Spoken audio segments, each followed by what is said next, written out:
Pemirsa, pemboman terus terjadi di Gaza, Palestina. Di tengah gencatan senjata, Zionis Israel terus melakukan serangan di beberapa hari setelah Hari Raya Idul Fitri. Sasaran yang dituju Zionis Israel adalah perempuan dan anak-anak. Untuk mengetahui kondisi terkini, kita akan bergabung dengan relawan kemanusiaan di sana. Baik, selamat pagi. Ibu, bagaimana keadaan atau kondisi di Gaza, Palestina saat ini? Ya, baik, saat ini saya di area Rumah Sakit Indonesia.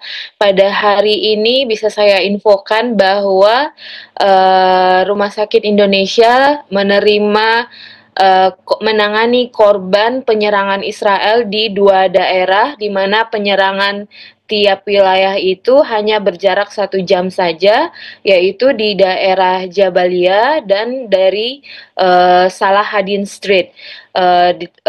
Total korban dari Salahaddin Street kurang lebih 4 orang terbunuh, dan di daerah Jabalia 2 orang terbunuh, dibawa ke Rumah Sakit Indonesia.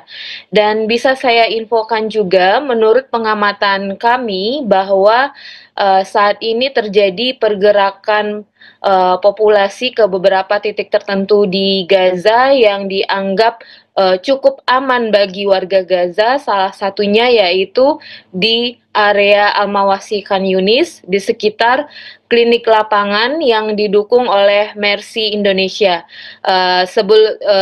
Berdasarkan data kami, peningkatan populasi ini dapat dilihat dari peningkatan jumlah pasien, yaitu ketika sebelum ceasefire di Gaza, jumlah pasien di klinik ini kurang lebih 500 hingga 700 pasien, dan selama ceasefire menurun karena ada pergerakan populasi ke daerah utara dan daerah Rafah sekitarnya, dan setelah ceasefire, klinik ini hanya menangani 300 pasien saja, dan sejak penyerangan Israel pada tanggal 18 Maret yang menandakan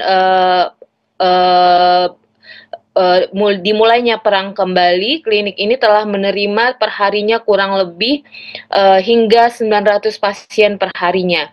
Dan bisa saya infokan juga dari Kementerian Kesehatan Palestina bahwa selama perang di Gaza, 52 anak di Gaza telah meninggal karena kasus malnutrisi, dan berdasarkan data dari UNRWA menyebutkan bahwa setiap hari tidak kurang dari 100 anak di Gaza tewas atau terluka akibat serangan penjajah Israel. Dan seperti yang kita ketahui bersama, sejak blokade Israel di awal Ramadan lalu hingga saat ini telah berlangsung cukup lama dan mengakibatkan memburuknya situasi di Gaza, dan diantaranya yang sangat berdampak saat ini bagi kesehatan anak-anak di Gaza yaitu tidak diizinkannya vaksin polio untuk masuk ke Gaza, yang seharusnya di awal April ini dijadwalkan vaksinasi polio tahap 3 untuk anak-anak di Gaza, dan dengan tidak terlaksananya vaksinasi ini mengakibatkan kurang lebih 600-an ribu anak-anak di Gaza terancam menderita lumpuh atau cacat. Sekian laporan dari Beit Lahia, Gaza Utara, Rumah Sakit Indonesia. Ya, Ibu Marissa, terima kasih atas informasinya langsung dari Gaza, Palestina. Kami akan tunggu update berikutnya dari Anda. Wassalamualaikum.